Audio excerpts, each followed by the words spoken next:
Tidak dengan proyek besar ini, ya kan? Kalau pemain tidak percaya, pelatih tidak percaya, ya saya siap mundur. Gitu dong. Anak-anaknya munduran diri. Mengurang, nanti bentar lagi ada gosip, Pak Eri katanya mau ngundurin diri jadi ketua PSSI di Kongres ini. Makin panas! Tepat pagi ini, Ketua Umum PSSI Erick Thohir akhirnya pilih mundur. Blunder besar setelah gagal ke Piala Dunia.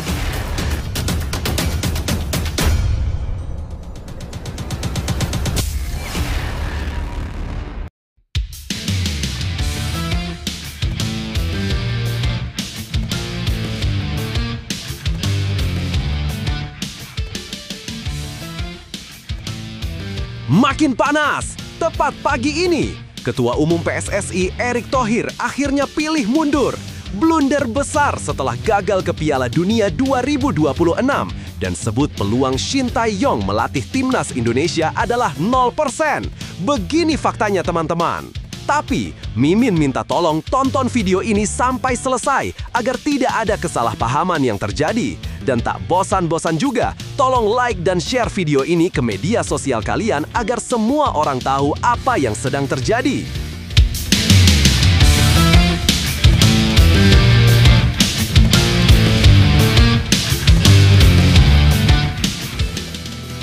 Sebelumnya diberitakan, penasehat Semen Padang FC, Andre Rosiade, memberikan pandangan tajam soal langkah PSSI dalam mencari pelatih baru timnas Indonesia.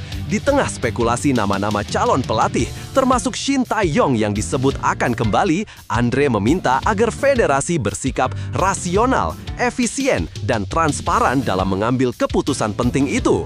Berikut 3 fakta penting dari pesan Andre yang mencerminkan pandangan realistis soal arah timnas ke depan. 1. Kembali ke Shin Tae-yong, pilihan yang paling realistis. Bagi Andre, nama Shin Tae-yong bukan sekedar nostalgia, tapi solusi yang masuk akal. Ia menilai pelatih asal Korea Selatan itu sudah memahami karakter pemain Indonesia, tahu bagaimana dinamika federasi bekerja, dan tidak butuh waktu lama untuk beradaptasi kembali. Kalau bicara realistis, kenapa tidak kembali dengan STY? Dia sudah paham karakter pemain Indonesia dan cara kerja federasi, jadi adaptasinya tidak perlu waktu lama, ujar Andre pada Minggu 26/2025. Pernyataan ini mencerminkan keyakinan bahwa kesinambungan lebih penting daripada memulai dari nol. Di tengah transisi yang belum stabil, pilihan pada sosok yang sudah terbukti seperti STY dianggap bisa menjaga momentum prestasi timnas yang sedang berkembang.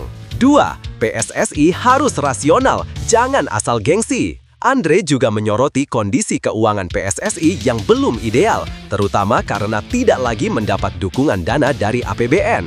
Dalam situasi seperti itu, ia menegaskan perlunya kebijakan yang efisien namun tetap berpengaruh.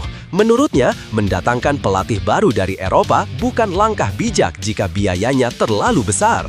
Kalau pilih pelatih baru dari luar, apalagi yang pernah melatih di Eropa, gajinya pasti mahal. PSSI harus realistis dengan kemampuan keuangan yang ada, ucap Andre tegas. Pesan ini seolah menjadi tamparan halus bagi federasi agar tidak tergoda dengan pencitraan semata. Dalam sepak bola modern, rasionalitas finansial menjadi faktor penting. Andre ingin agar PSSI belajar mengelola prioritas, bukan siapa yang paling terkenal, tapi siapa yang paling cocok dengan situasi Indonesia saat ini. 3. Transparansi kontrak, kunci menghindari polemik. Tak hanya bicara soal pelatih, Andre juga menyinggung pentingnya transparansi dalam kontrak kerja. Ia menilai bahwa selama ini, kontrak pelatih seringkali tidak mencantumkan indikator keberhasilan yang jelas, sehingga menimbulkan polemik saat hasil tidak sesuai harapan. Kontrak pelatih harus jelas, targetnya apa, dan kalau gagal bagaimana konsekuensinya.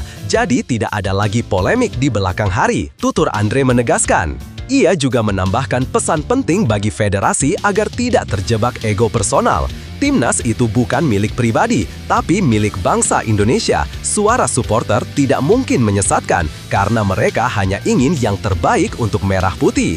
Nah, sebelum lanjut mendengar berita ini, untuk para netizen, keluarkan satu kalimat pamungkas untuk menanggapi kabar ini. Menurut kalian, apakah kalian setuju dengan pernyataan Andre Rosiade? Atau justru kalian lebih percaya kepada Erick Thohir?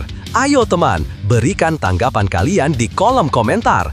Bravo Timnas, bravo PSSI, ayo Garuda, buktikan bahwa level kita sudah dunia. Buktikan bahwa kita adalah raksasa Asia. Tiket Piala Dunia harga mati. Di sisi lain, jangan lupa juga satu kalimat khusus untuk Erick Thohir CS yang sedang berusaha keras memajukan sepak bola Indonesia. Silahkan tulis di kolom komentar. Ayo terbang tinggi Garuda.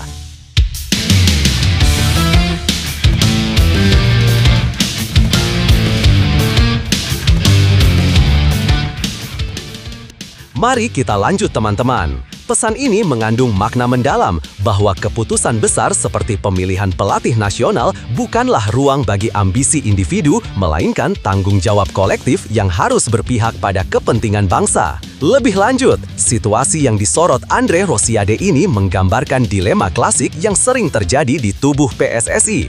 Di satu sisi, publik tentu berharap timnas Indonesia ditangani oleh sosok yang punya nama besar dan pengalaman internasional. Namun di sisi lain, kemampuan finansial dan kondisi internal federasi belum tentu mendukung hal tersebut. Pendapat Andre soal pentingnya rasionalitas dan efisiensi harusnya menjadi alarm bagi para pengambil keputusan. Ia menegaskan bahwa sepak bola bukan hanya soal prestise, tetapi juga soal manajemen yang sehat dan keputusan yang terukur. Kritiknya soal transparansi kontrak juga patut diapresiasi. Selama ini, publik seringkali dibiarkan menebak-nebak apa target sebenarnya dari seorang pelatih. Jika kontrak dibuat terbuka dan terukur, maka akuntabilitas juga akan lebih mudah dijaga. Intinya, pesan Andre adalah ajakan agar PSSI kembali ke akal sehat. Jangan menjadikan timnas sebagai ajang ego atau pencitraan, tetapi sebagai simbol kebanggaan bangsa yang harus dikelola dengan kepala dingin dan hati jernih. Karena jika keputusan diambil dengan logika, bukan emosi, maka prestasi akan datang dengan sendirinya, tanpa perlu drama di luar lapangan. Situasi ini sebenarnya bisa menjadi titik balik bagi sepak bola Indonesia. Kritik dan masukan seperti yang disampaikan Andre Rosiade bukan untuk menjatuhkan, tapi untuk membangun arah yang lebih matang dan profesional. Saat federasi, pelatih, pemain, dan supporter mampu berjalan dengan visi yang sama, bukan dengan ego masing-masing, maka fondasi sepak bola Indonesia akan semakin kuat. Kita pernah melihat bagaimana timnas tampil berani dan penuh semangat di berbagai ajang. Itu bukti bahwa potensi kita besar, hanya butuh sistem dan keputusan yang tepat. Karena itu, jangan berhenti berharap. Jadikan kritik sebagai bahan bakar untuk perbaikan, bukan alasan untuk saling menyalahkan. Sepak bola Indonesia tidak dibangun dalam semalam, tapi dengan kerja keras, kesabaran, dan keberanian untuk belajar dari kesalahan. Selama masih ada orang-orang yang peduli dan berani bersuara demi kebaikan, asa Garuda untuk terbang lebih tinggi akan selalu menyala. Jay Itzes beberkan kesamaan sepak bola Italia dan Indonesia. Nomor 1 bikin merinding. Sebelumnya diberitakan, bek tangguh Sassuolo sekaligus kapten timnas Indonesia, Jay Itzes kembali mencuri perhatian publik tanah air. Dalam wawancara bersama media Italia, pemain berusia 25 tahun itu mengungkap pandangannya soal kesamaan antara sepak bola Italia dan Indonesia. Menurutnya, bukan hanya soal permainan, tetapi tentang gairah dan cinta luar biasa para supporter di kedua negara. Berikut ini 3 fakta menarik dari pernyataan Jay Itzes yang menunjukkan betapa kuatnya ikatan emosional antara lapangan hijau dan para penggemarnya. 1. Gairah supporter yang tak tertandingi. Jay Itzes menilai, baik di Italia maupun Indonesia, sepak bola bukan sekedar olahraga, melainkan budaya yang menyatukan banyak orang. Dalam wawancaranya dengan Sassuolo News, Itzes mengaku sulit menggambarkan bagaimana hebatnya dukungan para supporter di kedua negara. Satu hal yang sangat mirip antara Italia dan Indonesia adalah gairah supporter terhadap sepak bola. Sulit dijelaskan, kamu harus merasakannya sendiri, ujar Itzes dengan nada kagum. Ia menambahkan, atmosfer di Stadion Indonesia benar-benar luar biasa. Kamu harus datang ke Indonesia melihat bagaimana fans bersiap sebelum pertandingan dan bagaimana mereka tetap mendukung bahkan saat kami kalah. Semangat mereka sama seperti di Italia. Bagi Itses, dukungan seperti itu menjadi bahan bakar semangat setiap kali ia mengenakan seragam Garuda. 2. Italia jadi magnet baru untuk fan Indonesia. Kehadiran Jay Itses dan Emil Audero di Serie A ternyata membawa efek besar bagi publik sepak bola Indonesia. Menurut Itses, semakin banyak masyarakat Indonesia kini melirik Liga Italia, terutama karena ada wakil dari tanah air yang tampil di sana. Ya, orang Indonesia menonton sepak bola Italia, dan tentu saja sekarang karena saya dan Emil Audero bermain di Serie A, beberapa pertandingan kami bahkan ditayangkan di TV Indonesia. Bagi Itses, kebanggaan itu terasa ganda. Selain bisa bersaing di salah satu liga terbaik dunia, ia juga merasa terhormat bisa memperkenalkan wajah sepak bola Indonesia di Eropa. Kami mewakili timnas Indonesia, jadi kami bangga dan senang karena banyak orang di Indonesia yang mendukung kami. Katanya penuh semangat. 3. Karir melesat dari Venezia ke Sassuolo. Jay Itses memulai karirnya di Italia bersama Venezia pada musim 2023. Dalam waktu singkat, performanya menarik perhatian klub-klub Serie A. Puncaknya, pada bursa transfer musim panas 2025, ia resmi bergabung dengan Sassuolo, salah satu tim yang dikenal kerap melahirkan bintang muda. Perpindahan ini bukan hanya langkah besar bagi Itses secara pribadi, tetapi juga simbol kemajuan pemain keturunan Indonesia di level Eropa. Kini, setiap kali tampil di lapangan, ia bukan hanya bermain untuk klub, tetapi juga membawa harapan jutaan supporter Garuda di seluruh dunia. Tanpa banyak bicara, Jay Itses menunjukkan bahwa semangat dan cinta terhadap sepak bola bisa menyatukan dua negara yang berjauhan.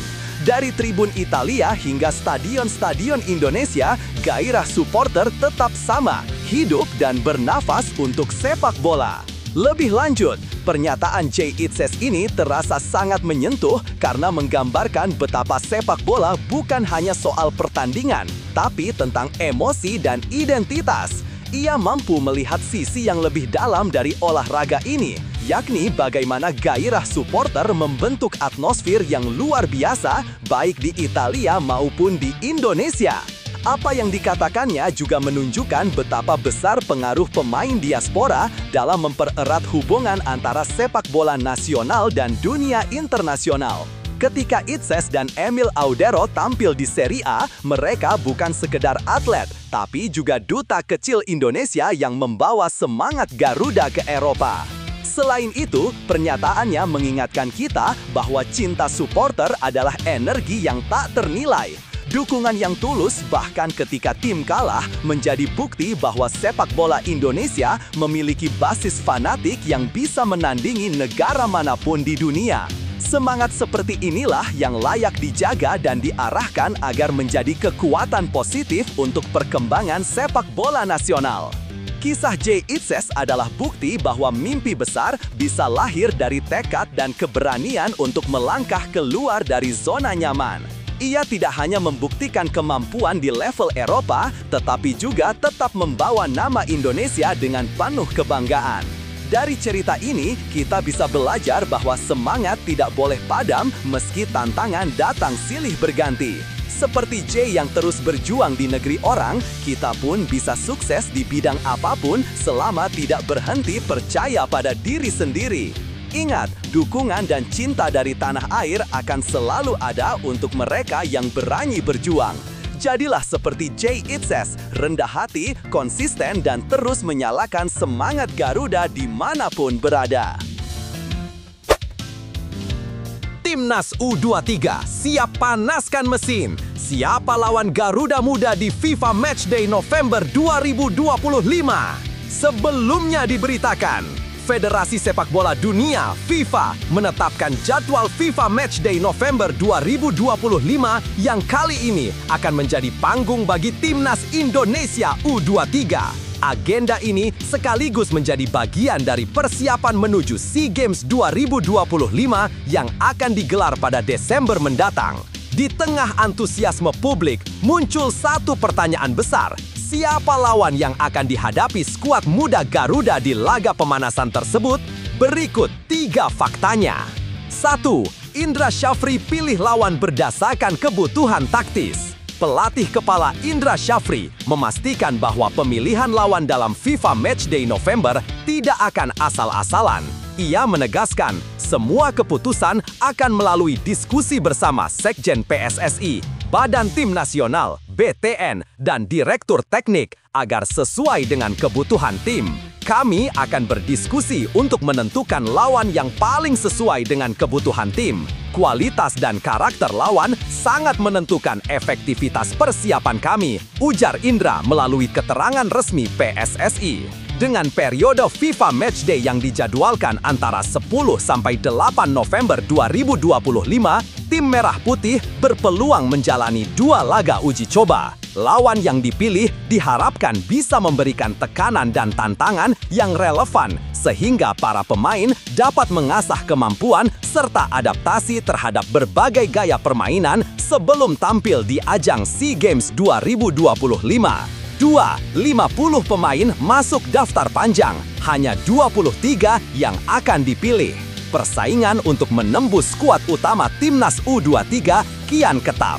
Indra Syafri mengungkapkan, sejauh ini sudah ada 32 pemain yang dipanggil dalam latihan, namun daftar panjangnya berisi 50 nama. Dari jumlah itu, hanya 23 pemain yang akan dibawa ke SEA Games 2025. Penyeleksian pemain dilakukan berdasarkan 3 aspek utama. Pertama, regulasi usia yang berlaku di ajang SEA Games. Kedua, kontribusi maksimal yang bisa diberikan pemain dalam laga-laga uji coba FIFA Matchday. Ketiga, kesiapan fisik dan mental agar program latihan tidak terganggu menjelang puncak performa pada Desember. Kami tidak akan gegabah dalam menambah pemain. Semua keputusan berbasis data, kebutuhan taktis, dan kesiapan mental menghadapi tekanan kompetisi regional, tegas Indra. Pernyataan itu menegaskan bahwa skuad Garuda Muda sedang dibangun bukan hanya untuk menang di uji coba, tapi untuk berprestasi secara berkelanjutan.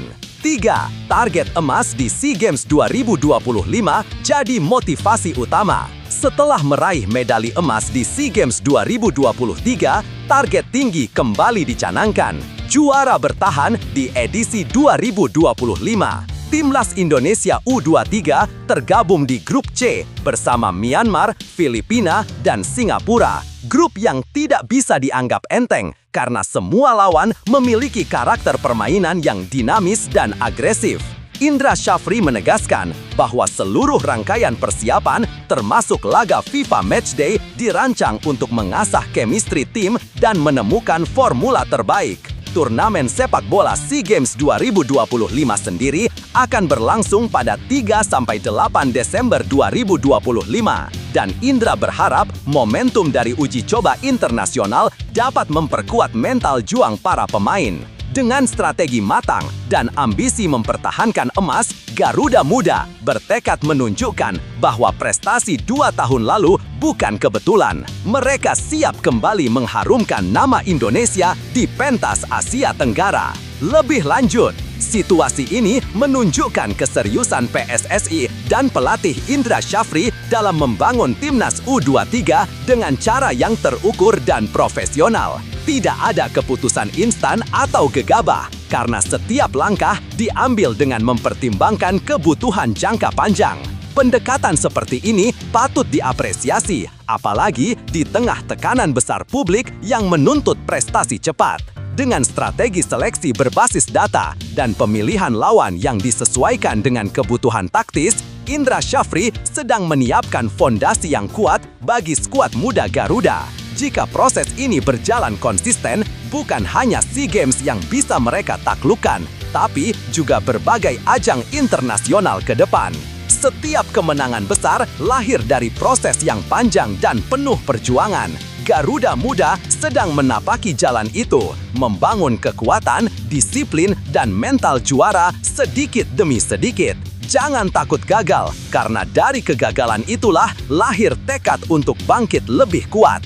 Teruslah berlatih, fokus, dan percaya bahwa kerja keras hari ini akan jadi kebanggaan Indonesia besok. Piala ASEAN FIFA resmi diluncurkan. Turnamen baru yang siap satukan Asia Tenggara lewat sepak bola. Sebelumnya diberitakan, FIFA akhirnya resmi meluncurkan sebuah turnamen baru antar negara Asia Tenggara yang diberi nama Piala ASEAN FIFA. Kompetisi ini akan melibatkan 11 negara ASEAN termasuk Indonesia dan disebut-sebut sebagai langkah bersejarah yang menandai era baru sepak bola di kawasan ini. Presiden FIFA Gianni Infantino menyebut ajang tersebut bukan hanya kompetisi, tetapi juga simbol persatuan antar bangsa yang memiliki kecintaan luar biasa terhadap sepak bola. Berikut ini 3 fakta menarik di balik peluncuran Piala ASEAN FIFA yang digadang-gadang akan menjadi tonggak baru bagi sepak bola Asia Tenggara. 1. Simbol persatuan sepak bola ASEAN. Peluncuran Piala ASEAN FIFA bukan sekedar proyek olahraga, tetapi juga bentuk nyata upaya menyatukan bangsa-bangsa di kawasan Asia Tenggara lewat sepak bola. Gianni Infantino menyebut bahwa turnamen ini dibuat khusus untuk ASEAN dan diyakini akan membawa dampak besar di tingkat regional maupun global. Piala ASEAN FIFA diciptakan untuk kawasan ini yang melibatkan seluruh 11 negara anggota. Ini akan memberikan dampak sangat besar tidak hanya di kawasan Asia Tenggara, tetapi juga di seluruh dunia, ujar Infantino dalam pernyataannya yang dikutip dari media Malaysia, Biharian. Ia juga menyoroti makna angka 11 yang digunakan dalam simbolisasi kerjasama antar negara di kawasan. Angka 11 merupakan simbol dalam dunia sepak bola karena satu tim terdiri dari 11 pemain. Kini, tim ASEAN telah lengkap dan siap meraih gelar juara, tambahnya. 2. Turnamen baru yang diakui FIFA. FIFA menilai kawasan Asia Tenggara sebagai salah satu pasar paling potensial di dunia, dengan lebih dari 700 juta penggemar sepak bola aktif. Karena itu, Piala ASEAN FIFA diharapkan mampu menjadi wadah kompetitif yang resmi diakui FIFA, berbeda dengan Piala AFF yang selama ini tak masuk kalender resmi Federasi Dunia. Infantino menegaskan komitmennya untuk mendukung pengembangan sepak bola di kawasan ini. Kami di FIFA ingin berkontribusi lebih banyak di ASEAN dan membangun lebih banyak inisiatif yang bermanfaat bagi seluruh komunitas sepak bola regional, katanya. Turnamen ini juga menjadi langkah strategis agar negara-negara ASEAN bisa meningkatkan daya saingnya di level internasional sekaligus memperkuat posisi kawasan dalam peta sepak bola dunia. Meski begitu, belum ada kejelasan apakah ajang ini akan menggantikan ASEAN Championship atau Piala AFF atau berdiri sebagai turnamen tersendiri di bawah payung FIFA. 3. Harapan baru untuk sepak bola kawasan. Peluncuran Piala ASEAN FIFA mendapat sambutan hangat dari berbagai pihak, termasuk Ketua Umum PSSI Erick Thohir yang hadir dalam momen penandatanganan Memorandum of Understanding antara FIFA dan 11 negara ASEAN. Turnamen ini diharapkan menjadi momentum kebangkitan sepak bola Asia Tenggara, sekaligus membuka peluang lebih luas bagi pemain lokal maupun diaspora untuk tampil, karena ajang ini resmi di bawah FIFA. Bagi Indonesia, kesempatan tampil di turnamen sekelas ini tentu menjadi tantangan sekaligus kebanggaan terhadap Garuda. Selain menambah jam terbang pemain, partisipasi di ajang resmi FIFA juga bisa mendongkrak posisi Indonesia dalam peringkat dunia FIFA. Lebih lanjut, peluncuran Piala ASEAN FIFA adalah langkah yang sangat strategis dan penuh harapan bagi perkembangan sepak bola Asia Tenggara. Selama ini, negara-negara di kawasan ini kerap berjuang sendiri-sendiri di panggung internasional tanpa wadah yang benar-benar resmi diakui FIFA. Kini, kehadiran turnamen ini memberi nafas baru, sekaligus kesempatan untuk membangun sistem kompetisi yang lebih profesional dan terstruktur. Bagi Indonesia, ajang ini menjadi peluang besar untuk menguji kualitas tim nasional, sekaligus memperluas jaringan sepak bola di tingkat regional. Selain meningkatkan daya saing, turnamen ini juga bisa memperkuat diplomasi olahraga antar negara ASEAN yang selama ini sudah solid lewat Piala AFF. Namun, tantangannya terletak pada konsistensi dan pengelolaan. Jika hanya dijadikan ajang seremonial, semangat besar ini bisa redup begitu saja. Tetapi jika dikelola dengan visi jangka panjang, Piala ASEAN FIFA bisa menjadi batu loncatan yang mengantar ASEAN, termasuk Indonesia, ke level yang lebih tinggi dalam peta sepak bola dunia. Saatnya Asia Tenggara bersatu dan membuktikan diri di panggung dunia. Indonesia bersama negara-negara tetangga punya potensi luar biasa, baik dari pemain muda, semangat supporter, maupun budaya sepak bola yang mengakar kuat. Dengan kerja keras, disiplin, dan semangat pantang menyerah, kawasan ini bisa menciptakan sejarah baru. Bukan hanya sebagai peserta, tapi sebagai penguasa sepak bola regional yang disegani dunia. Saatnya Garuda dan bangsa-bangsa ASEAN terbang lebih tinggi. Sempat unggul duluan, begini reaksi tegas Nova Arianto usai timnas U17 kalah dari Paraguay. Sebelumnya diberitakan, timnas Indonesia U17 menelan kekalahan tipis 1-2 dari Paraguay dalam laga uji coba di Dubai, Sabtu 25 Oktober. Meski sempat unggul lebih dulu lewat gol Fadli Alberto Hengga, skuad Garuda Muda akhirnya harus menerima kenyataan setelah lawan membalikkan keadaan. Pelatih Nova Arianto pun buka suara mengenai hasil tersebut. Ia menegaskan, laga uji coba bukan semata soal menang atau kalah, tetapi bagian penting dari persiapan menuju Piala Dunia U17 2025 di Qatar. Berikut 3 faktanya. 1. Garuda Muda sempat unggul lewat Fadli Alberto Hengga. Dalam pertandingan melawan Paraguay U17, timnas Indonesia tampil agresif sejak menit awal. Para pemain muda itu menunjukkan semangat tinggi dan permainan menyerang yang terorganisir. Hasilnya, Indonesia berhasil membuka keunggulan lebih dulu melalui gol cantik Fadli Alberto Hengga yang memanfaatkan peluang di depan gawang. Gol tersebut sempat membangkitkan semangat seluruh tim dan memberi harapan untuk menutup laga dengan kemenangan. Namun, Paraguay menunjukkan kualitasnya sebagai tim kuat Amerika Selatan. Mereka perlahan mengambil alih permainan dan berhasil menyamakan kedudukan sebelum akhirnya membalikkan keadaan menjadi 1-2. Meski kalah, permainan Indonesia mendapat apresiasi karena tetap tampil disiplin hingga menit akhir. 2. Nova Arianto tegaskan tujuan uji coba bukan soal skor. Pelatih Nova Arianto menegaskan bahwa hasil pertandingan bukan fokus utama dalam laga uji coba ini. Menurutnya, yang terpenting adalah memberikan kesempatan kepada seluruh pemain untuk merasakan atmosfer kompetitif jelang turnamen dunia.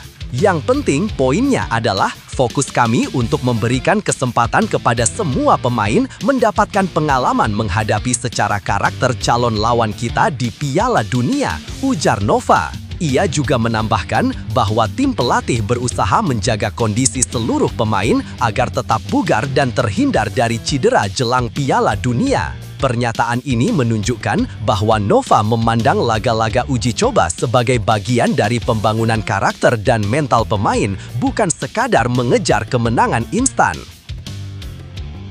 3. Jadi bahan evaluasi menjelang Piala Dunia U17 2025. Kekalahan dari Paraguay dijadikan bahan evaluasi penting oleh tim pelatih. Uji coba di Dubai ini merupakan rangkaian persiapan akhir timnas U17 sebelum tampil di Piala Dunia U17 yang akan berlangsung pada 3-27 November di Qatar. Nova dan stafnya menilai pertandingan ini sangat berharga untuk melihat sejauh mana perkembangan tim, baik secara taktik maupun fisik. Setelah melawan Paraguay, Garuda Muda masih akan menghadapi 2 laga penting lainnya, melawan Pantai Gading U17 pada 27 Oktober dan Panama U17 pada 30 Oktober. Rangkaian uji coba tersebut diharapkan bisa mematangkan strategi, memperkuat chemistry antar pemain, dan membangun rasa percaya diri sebelum berhadapan dengan lawan-lawan berat di panggung dunia nanti. Lebih lanjut, kekalahan timnas Indonesia U17 dari Paraguay harusnya tidak dipandang sebagai kegagalan, melainkan sebagai bagian dari proses pembelajaran penting. Nova Arianto menunjukkan sikap yang dewasa dan realistis dengan menegaskan bahwa hasil bukan segalanya di laga uji coba. Pendekatan ini mencerminkan visi jangka panjang, membentuk mental dan karakter pemain agar siap menghadapi tekanan besar di Piala Dunia nanti.